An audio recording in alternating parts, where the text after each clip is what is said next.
Hello all, welcome to చిన్నీషియస్. ఎలా ఉన్నారు అందరూ? ఈరోజు అల్లం మామిడికాయ పచ్చడి ఎలా చేసేయాలో చూసేద్దామా? ఫస్ట్ ఒక 6 మామిడికాయలు తీసుకున్నాను పుల్లటివి. వాటిని శుభ్రంగా క్లీన్ చేసుకొని తొక్క తీసేసి చిన్న చిన్న ముక్కలుగా కట్ చేసి పేస్ట్ చేసి పక్కన పెట్టేసుకోవాలి. చాలా ఫైన్ పేస్ట్‌గా చేసుకున్నాను నేను. సో, ఆ తర్వాత ఒక పావు కేజీ అల్లం తీసుకొని వాటిని వాష్ చేసేసి పైన స్కిన్ అంతా తీసేసుకొని చిన్న చిన్న ముక్కలుగా కట్ చేసుకొని పక్కన పెట్టేసుకోవాలి.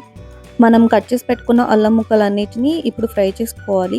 ఒక పాన్ తీసుకొని కొంచెం ఆయిల్ వేసుకొని నేనైతే ఒక 4-5 స్పూన్స్ ఆయిల్ వేసుకున్నాను. అందులో మనం కట్ చేసి పెట్టుకున్న అల్లం మొత్తం వేసుకొని లో టు మీడియం ఫ్లేమ్ మీద కలుపుకుంటూ ఫ్రై చేసుకోవాలి. అల్లం కలర్ చేంజ్ అయ్యి కొంచెం మంచి స్మెల్ వస్తున్నప్పుడు మనం స్టవ్ ఆపేసుకోవడమే.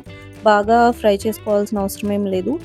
ఇప్పుడు ఈ అల్లాన్ని మనం మిక్సర్‌లో గానీ, గ్రైండర్‌లో కానీ వేసి గ్రైండ్ చేసేసుకోవడమే. నేనైతే రోట్లో వేసి రుబ్బుతున్నాను. రోట్లో అయితే ఆ టేస్ట్ చాలా డిఫరెంట్‌గా ఉంటుంది కదా! సో, అందుకని నేను అలా రోట్లో వేసి రుబ్బుతున్నాను.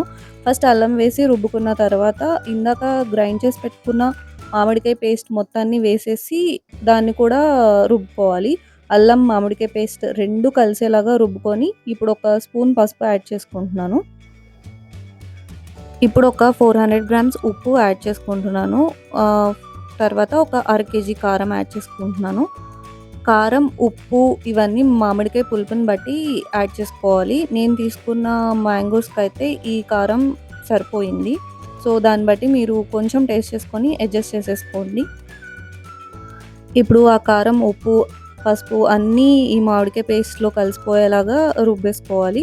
మొత్తం బాగా రుబ్బుకున్న తర్వాత ఒక పావు కేజీ వెల్లుల్లి రెబ్బలు తీసుకొని వాటిని కూడా రుబ్బుకోవాలి. మొత్తం కచ్చాపచ్చాగా అయ్యేలాగా రుబ్బుకున్న తర్వాత మనం ఒక అర కేజీ బెల్లాన్ని యాడ్ చేసుకోవాలి.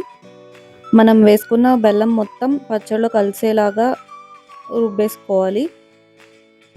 మీలో ఎంతమందికి అల్లం పచ్చడి అంటే ఇష్టమో కమెంట్ చేయండి. యాక్చువల్లీ విజయవాడలో దొరికే పునుగులకైతే అల్లం పచ్చడి కాంబినేషన్ అద్దిరిపోతుంది కదా! మీలో ఎంతమంది టేస్ట్ చేశారో కూడా ఒకసారి కమెంట్ చేయండి నాకు.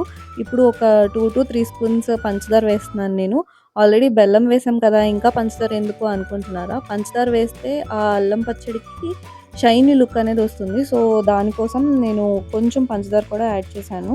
ఆ తర్వాత ఒక 4 స్పూన్స్ మెంతుపిండి, 8 స్పూన్స్ దాకా ఆవపిండిని యాడ్ చేసుకోండి. మంచి ఫ్లేవర్ వస్తుంది పచ్చడికి.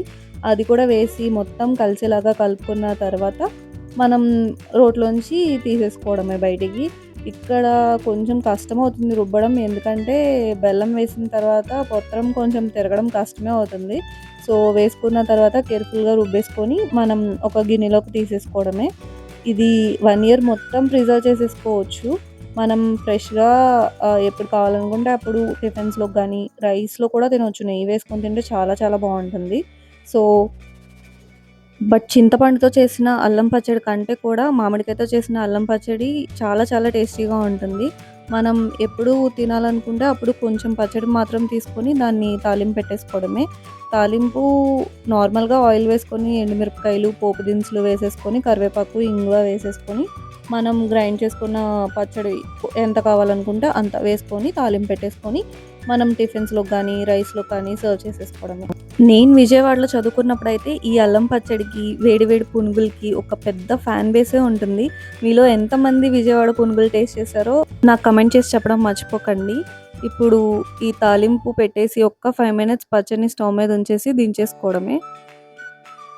మనం చింతపండుతో కాకుండా మామిడికాయతో అల్లం పచ్చడి చేయడం వల్ల కొన్ని హెల్త్ బెనిఫిట్స్ ఉంటాయి. ఎందుకంటే చింతపండు తినడం వల్ల హెల్త్ ఇష్యూస్ వస్తాయని చాలామంది డాక్టర్స్ చెప్తున్నారు కదా! చింతపండుని అవాయిడ్ చేసామని. సో, దాని బదులు మనం మామిడికాయతో చేసేసుకోవచ్చు. సీజన్ ఎండ్ అయిపోయేలోపు మామిడికాయతో ఇలా అల్లం పచ్చడి కూడా ట్రై చేసి ఎలా ఉందో కమెంట్ చేసి చెప్పండి. ఈ వీడియో మీకు నచ్చినట్లయితే లైక్ చేసి, షేర్ చేసి, కమెంట్ చేయడం మాత్రం మర్చిపోకండి. Thank you.